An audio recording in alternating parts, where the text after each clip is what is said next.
can see it. Hello? Halo Sobat Gabut dimanapun kalian berada. Gimana? Udah gajian? Kali ini tim Movie Review akan mencoba merangkum film fantasi ilmiah yang berjudul City of Ember. Film yang rilis pada tahun 2008 ini menceritakan tentang sebuah kota yang berada sangat jauh di bawah tanah, mencoba bertahan hidup dengan mengandalkan generator listrik yang sudah mulai rusak. Seperti apa kelanjutan ceritanya? Langsung aja kita ke filmnya. Let's begin.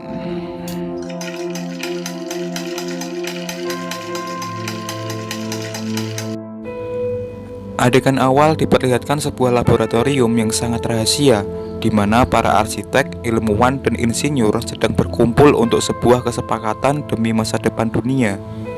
Globalisasi yang disertai dengan kemajuan ilmu pengetahuan dan teknologi menyebabkan manusia kehilangan fitrahnya dan menciptakan kerusakan moral dan akhlak. Mereka menciptakan kota bawah tanah yang sengaja didesain agar warga kota tersebut tetap terjaga dari generasi ke generasi. Meninggalkan kunci di dalam kotak yang sudah disetting akan terbuka dengan sendirinya selama 200 tahun ke depan, sehingga saat warga kota pergi ke permukaan, dunia akan bersedih atas apa yang mereka tinggalkan. Kotak dipercayakan pada wali kota pertama dan terus-menerus diberikan ke wali kota berikutnya. Sama sekali tak ada yang tahu apa isi kotak tersebut dan hanya percaya kalau kotak itu sangatlah penting. Namun, takdir berkata lain. Sebuah insiden terjadi sehingga kotak pun tercecer dan terlupakan. Inilah kota Ember, di mana sebuah kota yang sama sekali tidak mengenal apa itu matahari, mempercayai bahwa generatorlah satu-satunya sumber kehidupan mereka. Namanya Dun. Ia adalah salah satu tokoh utama dalam cerita ini. Dia mempunyai harapan yang besar pada kota ini dan sangat ingin sekali memperbaiki generator yang sudah mulai rusak. Tibalah saat dimana hari penugasan berlangsung. Setiap generasi baru akan mengemban tugas dari wali kota saat usianya sudah cukup dan saling bekerja sama mempertahankan kota Ember. Terlihat seorang gadis yang sedang buru-buru, namanya Lina. Ia terlambat menuju balik kota, di mana itu adalah tempat sumpah penugasan berlangsung. Setiap orang diwajibkan mengambil kertas yang ada di dalam kantong undian. Di dalamnya terdapat berbagai jenis tugas yang harus mereka kerjakan. Lina mendapatkan tugas sebagai pekerja pipa, sedangkan Dun sebagai pengantar pesan. Namun, mereka sepakat untuk saling bertukar tugas masing-masing. Lina terlihat senang dengan tugas barunya, begitupun dengan Dun.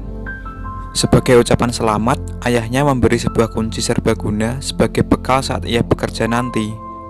Ayah Dun memiliki bakat khusus, di mana ia sering menciptakan berbagai mesin dan alat-alat elektronik canggih di masanya. Hari pertama bekerja pun dimulai. Lina langsung menuju kantor pos kota dan siap untuk mulai bekerja, sedangkan Dun juga menuju workshop di mana para pekerja pipa berada. Saat Lina sedang bekerja, tiba-tiba muncul orang misterius di balik kegelapan. Ternyata dia baru saja mencoba kabur dari kota dengan menyusuri sungai, namun gagal karena dihadang makhluk aneh di kegelapan. Melarikan diri adalah tindakan melanggar hukum, sehingga orang itu ditangkap dan dijebloskan ke penjara. Kembali ke Dun. Dia mendapatkan mentor veteran bernama Sul yang sudah bekerja di bagian pipa selama 20 tahun. Ia menjelaskan secara singkat sistem kerja semua alat yang ada. Namun, Dun tetap penasaran dengan generatornya. Dia mencuri denah ruang mesin dan mencoba mencari jalan menuju ke ruang generator. Ia menemukan lorong yang sengaja dihapus di dalam peta dan terdapat pintu ruangan yang terkunci rapat. Tanpa sengaja, ia tersesat dan masuk ke dalam ruang penyimpanan. Looper, sang penjaga ruangan, memergoki Dun dan kemudian dengan kasar mengusirnya. Tiba-tiba generator kembali padam dan seketika itu kota menjadi gelap gulita. Di tengah kegelapan, Lina bertemu dengan Dun dan menceritakan tragedi percobaan pelarian tadi. Mulai saat itu, mereka mulai berpikir apakah ada jalan keluar dari kota Ember. Sesampainya di rumah, Lina dibuat bingung dengan tingkah neneknya Ia mengigau dan mengatakan tentang sebuah benda yang sangat penting, dan benda itu adalah sebuah kotak yang tanpa sengaja ditemukan oleh adiknya. Namun, karena sang nenek sudah pikun, ia tidak dapat menjelaskan apa fungsi kotak itu. Lina kembali bekerja. Kali ini, dia mendapatkan pesan dari Looper untuk disampaikan ke wali kota. Dengan cepat, Lina menuju ke balai kota untuk menemui wali kota secara langsung.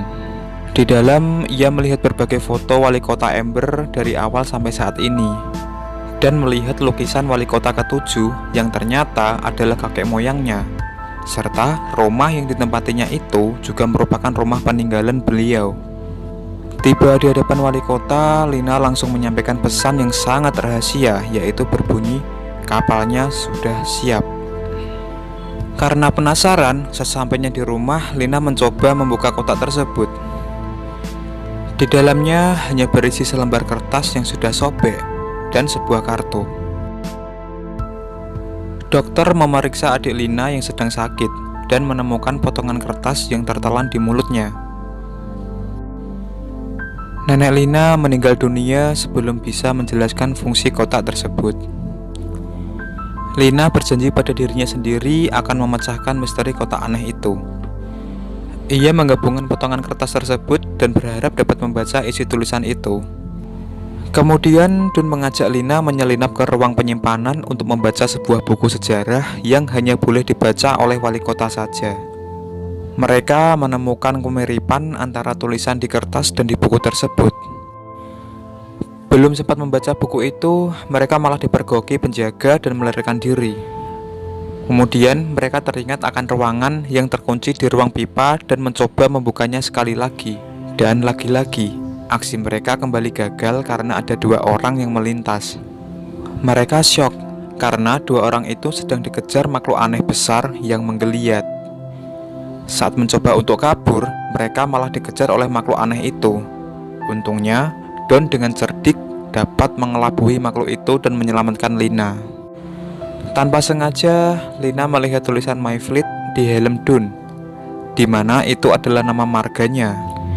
Kemudian ia bertanya kepada kenalannya, sang penjaga kebun kota. Temannya menceritakan bahwa dulu ayahnya adalah seorang pekerja pipa. Ayah Lina pernah mencoba melarikan diri dari kota dengan menyusuri sungai serta menembus dinding bebatuan dengan sebuah sepeda khusus, namun gagal. Tak berhenti sampai di situ, Lina terus mencari tahu maksud dari selembar kertas tersebut. Lalu, ia melihat Lizzie yang sedang membawa barang. Ternyata, Lizzie membawa banyak makanan kaleng. Lina curiga karena kota Ember tidak pernah memproduksi nanas. Lizzie mengatakan kalau makanan itu adalah pemberian pacarnya, Looper, sang penjaga gudang. Seketika itu, Lina langsung menemui Dun dan sekali lagi mengajaknya ke ruangan misterius itu. Dengan kunci pemberian ayahnya, dia berhasil membobol pintu dan berhasil masuk.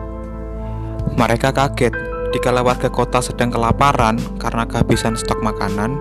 Ternyata di dalam ruangan itu penuh dengan aneka makanan dan minuman kemasan. Dan yang membuat kaget lagi, si wali kota sedang tidur pulas karena kekenyangan. Sat! Mereka mulai sadar bahwa ternyata wali kota sudah membodohi seluruh warga kota. Kemudian tanpa sengaja Dun mendengar suara ayahnya di mesin komunikasi milik ayah Lina. Dun menyadari bahwa ayahnya pernah melakukan percobaan pelarian bersama ayah Lina. Ia sedikit marah dan meminta ayahnya menjelaskan semua yang terjadi. Akan tetapi, ayah Dun kembali mengelak. Lina yang merasa kecewa dengan wali kota pergi untuk menemuinya. Ia juga ingin bertanya perihal kotak misterius peninggalan kakek moyangnya. Namun, wali kota malah berbalik menuduh Lina menyembunyikan aset negara dan berusaha merebutnya. Lina melihat sebuah kartu yang mirip dengan kartu di kotak. Keberuntungan ada di pihak Lina. Tiba-tiba, generator kembali rusak dan listrik padam. Dengan lincah, ia merebut kartu itu dan melarikan diri keluar. Para polisi menyebar ke seluruh kota untuk mencari dan menangkap Lina dan Dun. Dengan berbagai upaya, mereka berhasil melarikan diri dan sembunyi di kebun kota. Penjaga kebun berusaha mengulur waktu sampai mereka berhasil pindah ke balik dinding. Kemudian, Lina menunjukkan kendaraan yang pernah digunakan oleh ayah mereka dulu. Mereka mencoba mengendarainya melewati dinding-dinding batu dan sampai di tempat persembunyian. Lina menunjukkan kartu milik wali kota pada Dun, dan ternyata gabungan kartu tersebut memberi petunjuk berikutnya, yaitu generator. Sampai di sana, Dun mencoba membuka pintu menuju generator, namun tidak berhasil. Kemudian, tanpa sengaja Lina melihat kemiripan Dena di kertas itu dengan ukiran di lantai tengah. Ia membimbing Dun untuk menemukan petunjuk berikutnya dengan mencocokkan pola pada gambar. Ternyata, di balik loker pekerja terdapat ruangan yang penuh dengan kapal-kapal kecil. Secara otomatis, perahu itu bergerak dan membawa mereka ke dalam ruang generator. Kapal itu turun ke sungai dan bergerak mengikuti arus. Namun sayang, kincir raksasa menghalangi laju kapal tersebut. Lina membaca petunjuk berikutnya dan diarahkan ke dalam ruang kontrol. Pintu tersebut terkunci rapat dan hanya dapat dibuka dengan kartu tadi. Kemudian mereka menyalakan mesin dan mengikuti langkah demi langkah sesuai petunjuk di kertas. Namun salah satu kincir air tersebut macet dan mengakibatkan kerusakan di beberapa bagian mesin. Soul yang terbangun mencoba memperbaiki kincir tersebut. Terjadi konsleting arus listrik dan kebocoran pada pipa saluran air. Dun mengatakan kepada Soul bahwa ini adalah jalan keluar dan berniat mengajaknya pergi dari kota.